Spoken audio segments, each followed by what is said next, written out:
බනිස්ස තියනවා බුරිය තියනවා බුරිය මේ තියන්නේ අනේ. පර්ෆෙක්ට් මේ අවුරුත් තරගේ නම බුරිය උඩ බනිස තබා කෑම හැයියා. එහෙම කියන්න එපා නංගි බුරිය කියන්නේ නාභිය මේ අවුරුදු තරගේ අරමුණ කෙනෙක්ව දෙයකට නාභිගත කරනවා හරි හරි ඉතින්. වෙන තරඟ නැති එකේ බුරිය උඩ බනිස තියලවත් කන්නම් ඉතින්. මේමයි නංගි මේ තරගේ ඇක්චුවලි දිනන්නේ බනිස ඉක්මනටම කන කෙනා තමයි නමුත් ඇත්තටම දිනන්නේ රස විඳ හිමීට කන කෙනා එතකොට අයියේ මේක වෙන තරඟ නැද්ද? මොකද නැත්තේ ඊළඟට තියෙන්නේ කීල් බියර් සූප් වෙන්පේ මේ තරඟ හැයියා.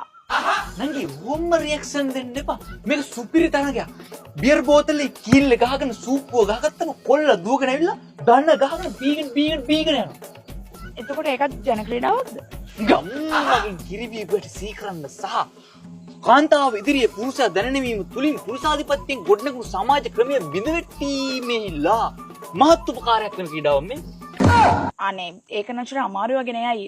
වෙන ජන ක්‍රීඩාවක් නැද්ද? මොකෝ නැත්තේ මේවා ජන නෙමෙයි ප්‍රජනන ක්‍රීඩා. අපි තව එකක් සකස් කරලා දිමු.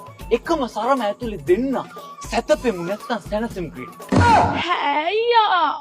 හැයියා හුයියා නෙමෙයි නංගි. මේක මෙහෙමයි වෙන්නේ. කොල්ලගේ සරම ඇතුලට ඔයා බහිනවා. ප්‍රතිවිරුද්ධ දිශාවට හැරෙනවා. දෙන්න එකම දිශාවට පැනගෙන යනවා. එක පුලියේ දෙන්න ජොලි. චී අයියේ මේක බක්මහවුලක්ද? මට නම් ලැජ්ජයි මේව කරන්න. මොඩර්න් උනාට කමක් නෑ. චුට්ටක් සංවර වෙන්න. මේක බක්මහවුලක් නෙමෙයි. ඔයා බෝඩ් එක බලලා නෙමෙයි ඇතුලට ආවේ. මොකද්ද බෝඩ් එකේ තියෙන්නේ? බක්මහවුල නෙමෙයි. බයන්න කපල පයන්න දාලා දී. අවුරුදු ළඟා වුණා එළමුතු මල් පිපුණා අවුරුදු ළඟා